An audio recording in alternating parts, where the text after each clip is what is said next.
Continuing with our Bombay journey on the ET Now Go edition, we are here today at a very special group, a group that has survived test of times for more than a century. A company that started as a lock and key company today has reached miles, has diversified into soaps, has been even a part of India's Chandrayaan project as well, the Mars project as well. A lot of diversification, and there's no guessing that, and that is the Godrej Group. One group that actually was the first one to make the first election ballot for India and now is also a part of India's green energy demand. The group has survived the test of times. And to talk more about the ethos of the business and Bombay journey, we are joined by Mr. Nadir Godrej, none other than the chairman at Godrej Agrovet as well as the managing director of Godrej Industries. Thank you so much, sir. It's a pleasure having you. Delighted to meet you. Bombay. That's the one what we are talking about, Mumbai, Bombay. Yes. What is first thing that you think when you're talking about Bombay? What is it that comes to your mind? The first thing that you think of about Bombay is that it's a cosmopolitan city. Absolutely. It's on the western coast of India. It was open to the rest of the world from the earliest possible times. And so it's like it's always been a global city. The Romans and the Greeks had also come to Bombay. Other thing that comes to mind, it's a financial city. It's where the stock exchanges are. It's where the Reserve Bank of India is. So in a sense, it is like the New York of India. Absolutely. Yeah, Delhi is the Washington, D.C., and we are the New York. New York is the Big Apple, and we are the Big Mango. Absolutely, big mango. But this big mango, a lot of dreams, right, that are fulfilled by this mango as well.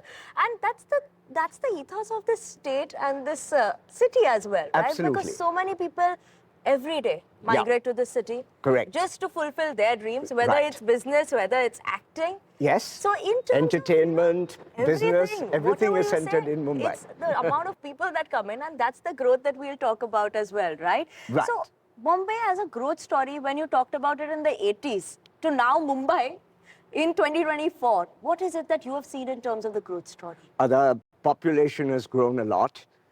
The city has become quite crowded, high-rise, and in the last 5 years has gone even higher. And all these changes have come to Bombay. Infrastructure has developed. We just had the inauguration of the Atal Setu a little while ago. The coastal road should be ready soon. But at the same time, air pollution has increased. That is one of the unfortunate things. And I hope the government takes care of it as soon as possible, because otherwise it'll be very bad news for Bombay or Mumbai. Absolutely. And so, I'm going to talk about infra. You touched upon that point as well. That's important in terms of the development that we've seen. And actually, I read it from a poem of yours, and it really picked my brain, was that from Bombay, at first, most lived within the fort. More were attracted by the port. The population kept growing, and the islands started flowing. So, in order to have space to build, the sea between was slowly filled between the islands. So that is where it started, right? Our building, our infrastructure. And today, where do you see this infrastructure boom moving towards in Bombay? We are moving towards the Atal Setu was built as well. Right. So what is that boom that we could see now from here on as well? Yes, and area of Bombay will, with the Atal Setu, greatly increases. And Bombay was always a metropolis. And now it's becoming what the Americans call a megalopolis, like Boss Wash, which is a big urban area all the way from Boston to Washington. When you're talking about the Godrej Group as well, when we say that y'all started as a lock and key company, today we have achieved miles in terms of diversification that we see for the company as well. It's not easy to have such a diversified business, right? From lock and key, soaps, agri, chemicals, across sectors. How is it that as a business in Bombay that this diversification helped for the group as well as in terms of the city that helped you in terms of that as well? In the early days, we had two companies, Godrej and Boyce, which was steel products. Started off, as you said, with locks, and then went on to safes and office furniture, and later on refrigerators, typewriters, computers for a while, and even aerospace and so on. But the other company was Godrej Soaps. And that diversified into quite a lot of things. My father did his PhD in Germany. He was in Nazi Germany from 1933 to 1939 as a student. had to leave Germany in 39 when the war was imminent, and only went back in 1949 to get his thesis. And his thesis was on making soaps from fatty acids. So we also started the fatty acid industry. So apart from making soaps, we started making oleochemicals. First fatty acids, and many years later, fatty alcohols. We also went into agribusiness. Right.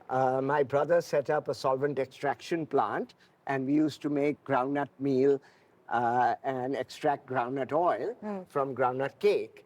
And then we went into the animal feed business, quite by accident, because Buehler and Larsen and Toubro started a plant to make animal feed. They couldn't sell any plants, so they closed down their business, and their prototype they sold to my brother. And that's what... That's what became Godrej Agrovet. Right. And from there we went on to agri-chemicals, we went on to palm oil, because for our oleochemical business You we needed needed that. raw material. So we started a palm oil industry, and we are the largest producer of palm oil in India. And we are now expanding into the northeast and other areas of India as well. So gradually we did all these diversifications. Then my brother decided that a strong brand name would be very useful in the property development business. So we started Godrej Properties, and Godrej Properties has built this building where we are, and the development around here. And of course, they've done developments all over the country as well. Absolutely. And later on, we went into the financial industry with Godrej Capital.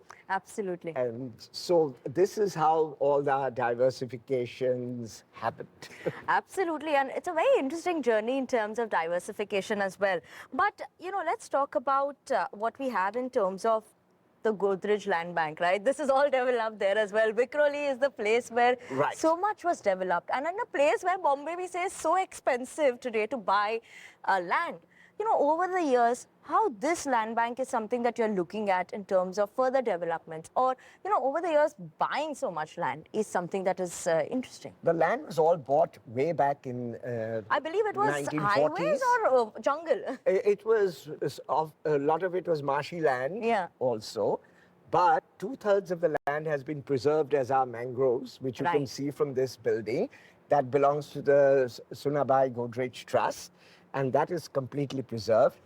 The factories were built on this land. We moved our chemical factory out about 10 years ago. And in the development, you can see some vestiges of our chemical equipment. Our boiler is over here.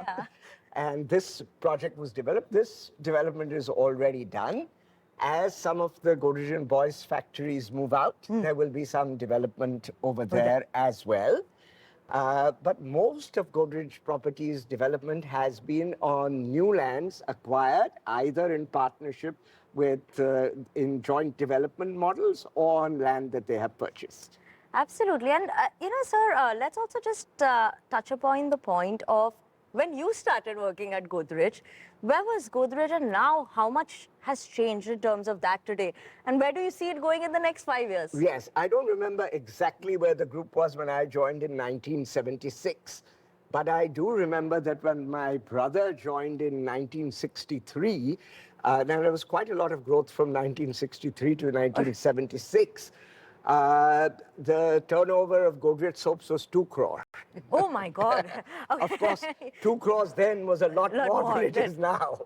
That's surely there in terms of counting, but yes. Yes. But today, but where still, it was only 2 crore.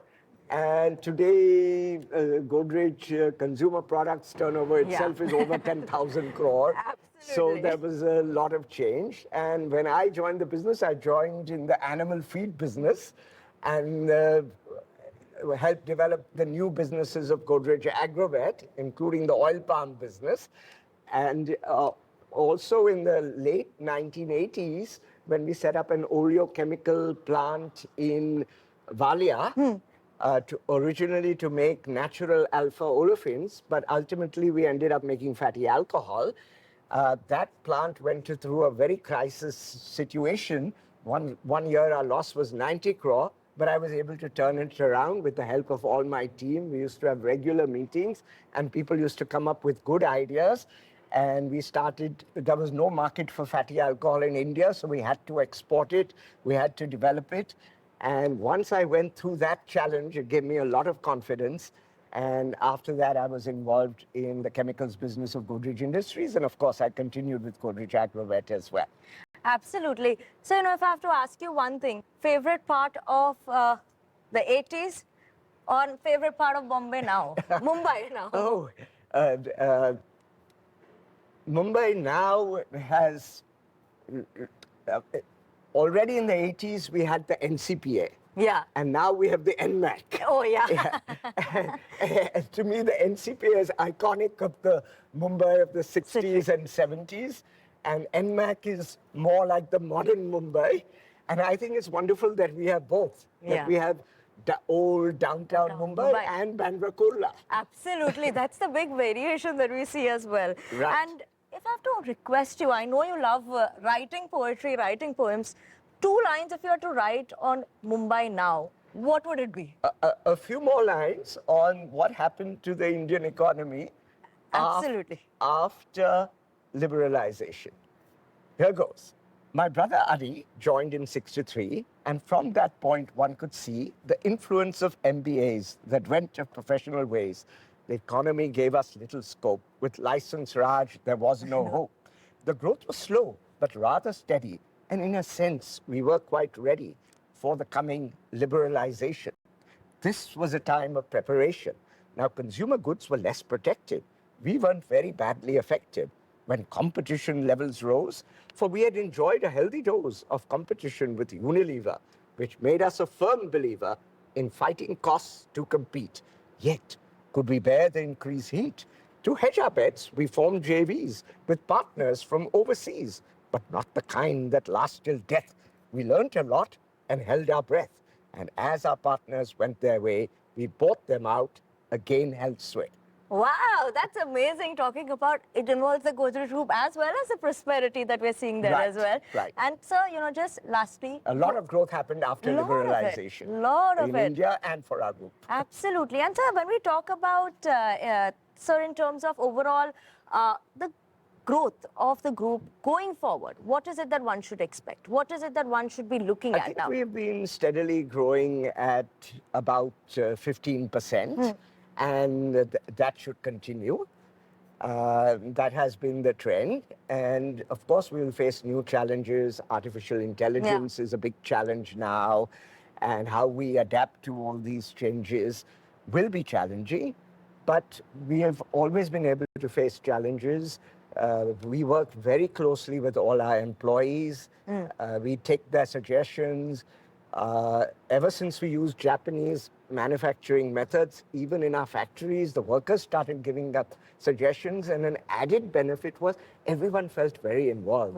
And we're very thankful to these Japanese methods for getting this involvement. And one of the reasons for the success of the group is everyone is involved. Okay, that's a very, very interesting chat that we've had with you. Thank you so much, Nadir sir, for joining in with us on the Bombay story as well as the story of Godrej Group. It's interesting to know everything and all the tidbits there. So thank you so much, sir, for joining in with us on Thank you very much. Thank you so much, sir.